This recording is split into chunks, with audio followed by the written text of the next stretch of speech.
নমস্কার বন্ধুরা, তোমরা সবাই কেমন আছো? আশা করি খুব ভালো আছো। আমিও খুব ভালো আছি। এখানে আমার মেয়েও রেডি হয়ে গেছে, আমিও রেডি হয়ে গেছি। বাপের বাড়ি যাওয়ার অনেক দিন পরই যাচ্ছি, ধরতে গেলে 3 মাস পর। তাই ভাবলাম যাওয়াই যাক, একবার ঘুরেই আসি।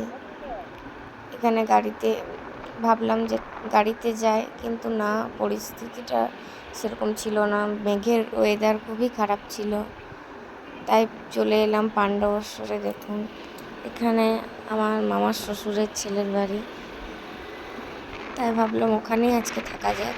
এটা হলো ব্রিজটা, পাণ্ডবশ্বরের ব্রিজ। নদীটা দেখুন, মনে হচ্ছে না এটা নদী, মনে হচ্ছে যেন মাঠ। এত গাছপালা হয়েছে। এখন তাও নদীতে অতটা জল নেই। বন্যা বন্যা এখন আসেনি। এতটাই ঘাস হয়েছে যে মনে হচ্ছে না এটা নদী। তোমরা বুঝতে পারবে না। দেখো, এখানে জল ছেড়েছে। ব্রিজটা বন্যার সময় ব্রিজটাতেও যাওয়া আসা করতে খুব ভয় লাগে।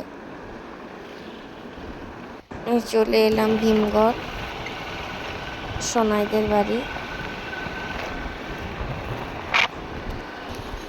ফাইনালি চলে এলাম সোনাইদের বাড়ি। দেখো, এখানে দিদিরা কত সুন্দর গাছ লাগিয়েছে। এ ঠাকুমা বসে আছে।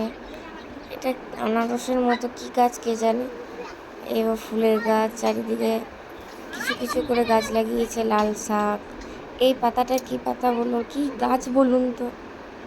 ছোটবেলায় বইয়ে অনেক পড়েছি।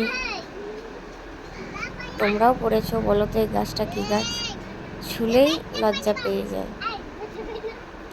দেখো, আমি আঙুল দেওয়ার মাত্রই কি লজ্জা পেয়ে যাচ্ছে গাছটা। আমারও খুব মজা লাগলো, তাই বারবার করে আমি টাচ করছিলাম পাতাগুলোতে। এখানে আমার মেয়েরও চান হয়ে গেছে, তাই দুই বোনে, আমার মেয়ে তার দিদির জামা প্যান্ট পরে ঘুরতে চলে গেল। আমি ঘরের মধ্যে চলে এলাম। এতটাই গরম ছিল, বাইরে থাকা যাচ্ছিল না। এখানে আমার মেয়ে আর এক বড় মেয়ে ভাত খেয়ে নিচ্ছে। সে আমায় কিছুতেই খাওয়াতে দেবে না, নিজেই খাবে। তাই দুজনে একসাথে বসে গেল খেতে। কিছু তো খেলো না, উঠে পালালো। খেয়েই বললো আমার আর খিদে নেই। তাই বিকেলের টাইমে চলে এলাম ভীমগড় রেল স্টেশনে। ওখান থেকে আমরা চলে যাব সাঁইথিয়াতে নামবো। চলে এলাম প্ল্যাটফর্মে, ট্রেনেও চেপে গেছি। এখানে আমার মেয়ে দেখুন কি বলছে।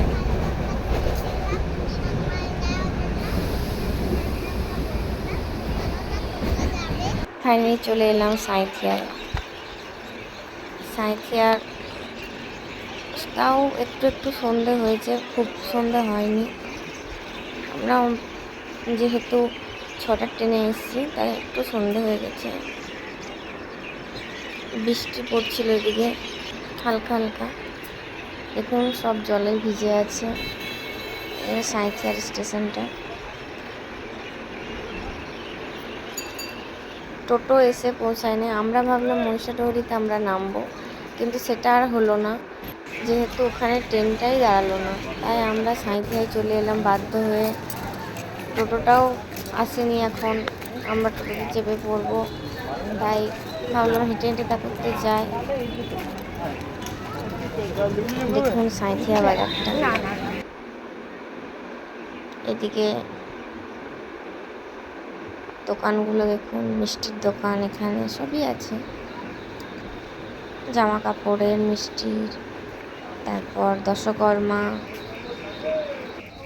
মিষ্টি নিয়ে নিয়েছি, তাই আর নিলাম না।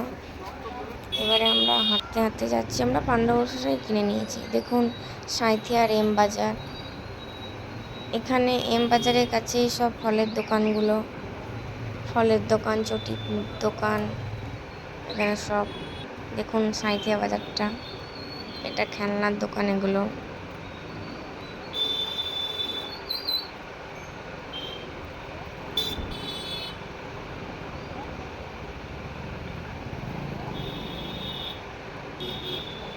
আমার মেয়ে আমার বর হাঁটতে হাঁটতে যাচ্ছে।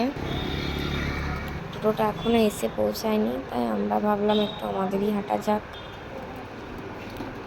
আমাকে বলছিল যে একটু চা খাও। আমি বললাম না, কিচ্ছু খাবো না, চলো বাড়িতে যেয়ে যা খাবার খাবো।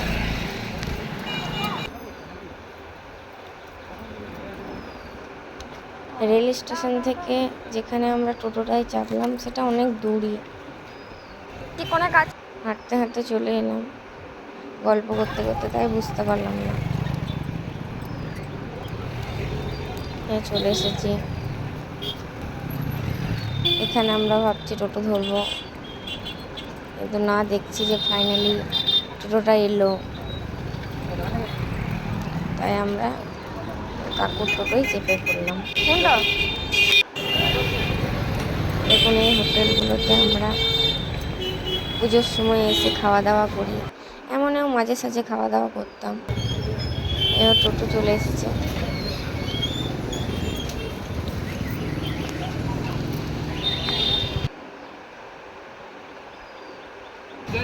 আমরা চেপে পড়লাম। এখানে আমিও চেপে পড়লাম। এতটাই গরম, এতটাই ঘেমেছি, জল হওয়ার পরেও এতটা গরম লাগছিল আমাকে। মেয়ে আর ভাই বিরিয়ানি খাচ্ছে। এতটাই রাত হয়ে গেছিল যে খাওয়া দাওয়া